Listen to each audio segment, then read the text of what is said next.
Hey guys, what's going on? It's Steve Cronin. Biohacking. One important thing about biohacking is contemplative exercise. We've reviewed a lot of smart drugs on this channel, and there's more to biohacking, there's more to changing your physiology than taking drugs, right? The psychopharmacology of it all. So in this video, I want to introduce a meditation practice called Mindfulness Meditation, and that's coming up. Alright guys, so mindfulness meditation. Now, this is a practice that I learned in graduate school. I went to graduate school at Naropa University in Boulder, Colorado. It's a private Buddhist school. And this form of mindfulness meditation was passed to the school from its founder, Trungpa Rinpoche. So meditation can be a really tricky practice to learn for a lot of people. I know for myself, I got really interested in meditation in around 2006, 2007, and had a very hard time learning it. I read so many books, some of which you can see behind me. I watched YouTube videos, not quite like this one because I'm going to do something a little different, but I watched YouTube videos. I downloaded like audio files to listen to of like guided meditation practices. I just tried so many things and just could not really learn how to interpret what meditation is and how it worked for me in order to be successful. I had no idea if I was doing it right. I had no idea what state of consciousness I was attempting to attain, and it was a very difficult experience for me. It wasn't until I sat down with a teacher at Naropa University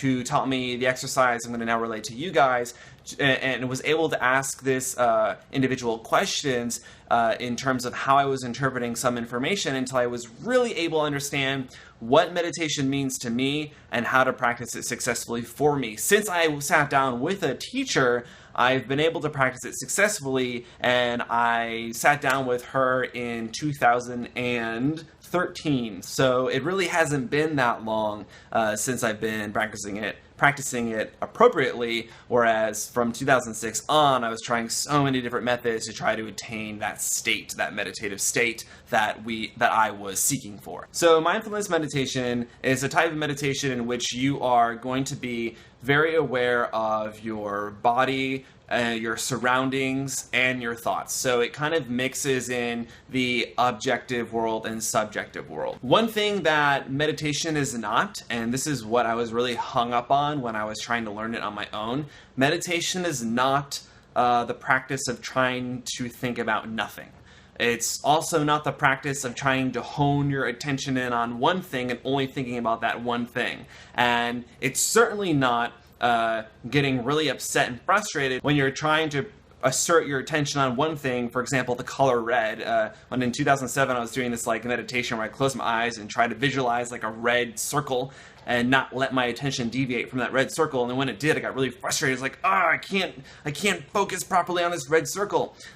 It's not about trying to focus on one thing and nothing else. It's not about trying to not think about anything or focus on this void or blackness. And I'm not saying that those experiences I just described can't be a result of meditation or maybe a future goal of meditation, but in terms of mindfulness meditation and this specific exercise that I learned, those kinds of thoughts and those kinds of behaviors don't really fit into the practice. And it's really easy to interpret meditation as thinking about nothing or getting a sense of this nothingness or voidness or blackness, or it's easy to think about meditation probably due to a form of meditation called mantra meditation where you repeat a word or a phrase over and over and over again in your head. It's probably really easy to think about that as like, oh, you just focus on your thoughts on one thing and leave them there, and then you are somehow relaxed or in a meditative state. And if they break away from that one thought, well, then you're not doing it right. And that's what I thought meditation was, and that's why I really wasn't getting any kind of results from it. So mindfulness meditation starts off in a certain stage where you just become really comfortable and aware of your posture. There's really no rules for posture here, except for perhaps keep your back straight so you can breathe properly. You don't want to have a hunchback. Its posture, I guess, is important in terms of keeping your back straight. But there's no specific posture in terms of should you be sitting down a certain way, should you have your legs crossed a certain way, what should you be doing with your hands. Like, these are all things that really don't matter for this particular practice. You can perform this type of meditation sitting in a chair, sitting on a meditation cushion, which I happen to have, sitting on the floor, sitting on a mat, You can even probably get away with standing, but generally sitting is probably a good idea. Things you probably don't want to be doing when you're doing this practice is driving, operating machinery, anything that is going to be inhibited by this practice that could be dangerous for you or other people. Probably not a good environment to do this. So what I do is I sit on a meditation cushion. I do cross my legs, but not in any kind of specific way. I rest my hands on my legs or on my knees, but not in any specific way. I keep my back straight. For you guys, do whatever you want to do. Keep your back straight. That is key.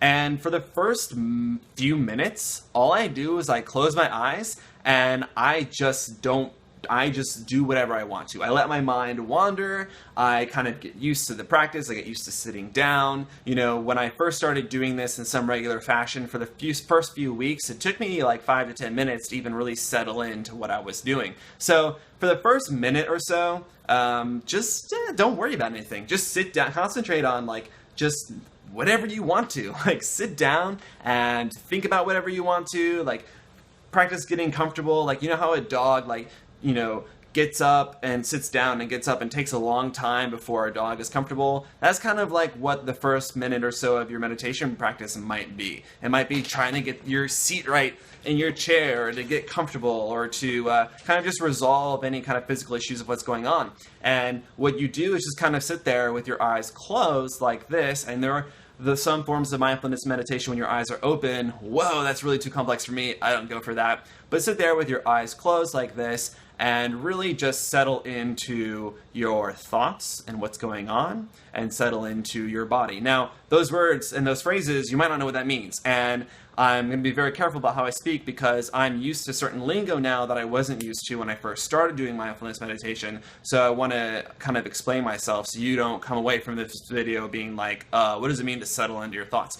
To settle into your thoughts and settle into your body just means being comfortable with your position and your posture, and just being comfortable with sitting there with your eyes closed. I mean, a lot of us don't even do that. Forget a meditation practice. Just a lot of people don't close their eyes and sit in quiet and peace unless they're trying to fall asleep. So when I say settle into that, I just mean be comfortable with it. Like, just do it. And don't worry about it. Just do it. That's all there is to it. So after a while, after a minute or two, then you can kind of start the practice. So the key here is to observe what's happening in your body and around you. So observation is key. That word observation is key. You want to observe, but you don't want to interpret. Because when you start to interpret things, then you're going to have other thoughts creep in, and comparisons and things that our prefrontal cortex is used to doing to be analytical and solve problems. And then you're going to kind of branch out, and you're going to get these kind of what are known as thought trees, which is okay. We all do this every day. So when you first start to meditate, you're going to notice yourself doing it. And that's the key for mindfulness meditation, is you just want to be aware that you're doing it. The goal of mindfulness meditation, from what I've learned, is not to reduce your thoughts to nothing or reduce your thoughts to a single thought. The goal is to simply be aware of how these trees grow and how one thought turns into many thoughts. And when you start to learn that process, then you can actually get better at maintaining just a few thoughts at a time, instead of letting your mind wander around without you realizing it. And that's where the observation comes in. And that might sound really weird. You might say, how does my mind wander around without me realizing it? You're taught to focus on your breathing. You can really focus on whatever you want to, but the breath is really natural because it's something we're always doing at any given time. We're breathing, and if we're not breathing, then there's probably a problem, and you want to worry about that problem and not worry about your meditation practice. So by sitting down, and like I said before, you're getting comfortable with your posture, you're getting comfortable with your thoughts, your eyes are closed, and then you just naturally draw your attention. And by naturally, I just mean, another word for that might be just effortlessly. A synonym for that might be whenever it's comfortable for you, right? You just draw your attention to your breath. And then breathe however you want to breathe. There's no specific breathing practice you should be doing. You can if you want to, but for the purposes of this exercise, breathe however you want to. It could be in through your nose, out through your mouth, in through your nose, out through your nose, whatever. So you focus on your breathing. Now, eventually, probably pretty quickly, eventually, another thought is going to come in, other than you breathing. So if you have your attention on your breathing, eventually you might be like, what am I going to do when this is over? And you might not notice that you're thinking about that, because when it's really easy for the mind to generate thoughts and your awareness to dissolve, and or your awareness to part of your awareness to dissolve into that what is known as a thought tree, and the other part of your awareness to just kind of be on your breathing. So it's really easy to let the mind wander and you won't even know you're doing it. It's kind of like, I have a dog, and it's kind of like, my dog is in my living room right now. She's right over there. You can't see her, but she's right over there. And it's kind of like a thought tree or mindfulness meditation. When you're not being mindful of what's going on in your head, it's kind of like my dog Lucy has run out the door. So there's one thought. And she's gone down 5 blocks. There's 5 more thoughts. And it's not until she's 5 blocks away do I realize that she's gone. So that's a metaphor for how that thought tree works in mindfulness meditation. So, my eyes are closed. I'm sitting down in a posture. My back is straight. I'm focusing on my breathing. And then suddenly I think, oh, okay, what am I going to do tomorrow? Oh, you know what? So there's one thought. Oh, you know what? I didn't even get, A or B done earlier today. So before tomorrow, I need to get A or B done. I'll do that at 5 p.m. tonight. Oh, but then of course, I have dinner with my friends, so I might as well do that at 6 p.m. Oh, wait, and then I'm not focusing on my breathing. And now you have 5 thoughts that have come up, and now you're like, oh my God, I'm not focusing on my breathing. Let's go back to my breathing. Now, the wrong thing to do is, oh my God, I suck at this. I keep thinking about other things. This is so hard. Am I doing this right? Because I just thought of all these thoughts and I failed. Okay, the thing is, and one word that is used to describe this process is to allow thoughts to arise or thoughts to occur without judgment. I never got what that meant. I'm not judging anything. Well, that meant not to interpret what's going on. So when you practice observing your own mind and the area around you, which we'll get to the external area and how to deal with that in a second, when you practice observing your own mind, you are just an observer. You're not an interpreter. So when you realize that 5 thoughts have gone by when you weren't being mindful, and you want to eliminate those thoughts and come back to your breathing, that process is all that you should observe. There shouldn't be a judgment factor or an interpretation factor of oh my God, here I go again. This time 5 thoughts got by, let me count that. You don't even think about that stuff. Just return back to your breathing. Anytime you notice your mind not focused on your breathing, just return back to your breathing. And it's really that effortless. It's totally fine to allow all these thoughts to emerge and arise. They're going to. You're not going to be able to stop them. Some people can. I certainly can't. And so every time I meditate, every single time I meditate, I think about something. And when I realize I'm thinking about something and I observe that my attention is not on my breath, that I'm not being mindful of my breath, then I simply eliminate that thought, return my attention to my breath, and I start over.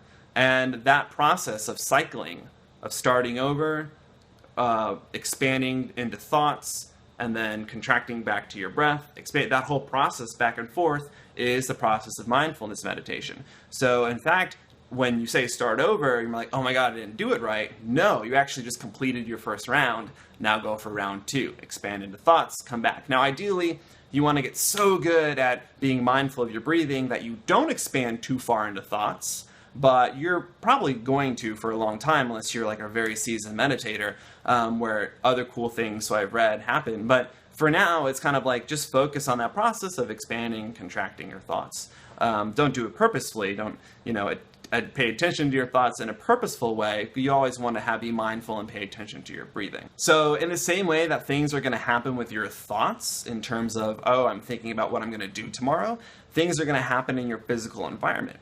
Maybe you feel like you need to scratch your leg. No big deal. Scratch that itch and go back to what you're doing. There's 1 round completed. You can try ignoring it too. See what happens. Maybe it becomes too much for you. Maybe you can push through it. Try things out, Maybe you hear a jackhammer outside. This actually happened to me. There's some construction going on at the school, and I was in the meditation hall and for a lesson, and there's this jackhammer outside. awesome. It didn't ruin the practice for me. It was an opportunity to allow the sound of the jackhammer to exist in a non-judgmental or interpretive way and focus on my breath. And so the jackhammer provided an opportunity for many more rounds to occur because I kept getting distracted by the jackhammer, but eventually I was able to observe the sound of the jackhammer and observe my breath at the same time. And that's the key. Like, the key was not to block the jackhammer out and try to not pay attention to the jackhammer, just like you want to try not pay attention to thoughts. No, you want to observe your thoughts. You want to observe the sounds of the jackhammer. And then when that's done and you've observed them, cool, go back to your breath. So doing this practice, either every day or twice a day or even several times a week. Consistency is better than length, so it's better to do it 3 times a week than it is to do it for like an hour one day and then half an hour 4 days later and then 5 minutes a month later. Like, it's better to fit into a consistent schedule that you can stick to than it is to just kind of like do long or short practices kind of sprinkled over the course of a year or more. So it's better to stick to consistency, just kind of like with YouTube videos, right? Like, well, YouTube practice that I do is I consistently upload videos every other day, and that works for me. That's better than doing like a 6-hour long video one day and then a 5-minute video 3 months later, right? So think about the meditation practice in that way. And you'll find after pretty quickly, probably a few weeks, you'll find that you will be aware of how thoughts arise in your head and how they branch out into many other thoughts, and you'll be aware of this process of your own mind. You'll then find that you're able to kind of quickly be in the present moment, meaning, what does that mean? Because, this is one of those phrases, I was like, what does this mean? You'll find that being in the present moment essentially means paying attention to what you want to pay attention to or observing what you want to observe. You'll find that you can observe what you want to observe and be in control of your own mind much more quickly than you were able to in the past.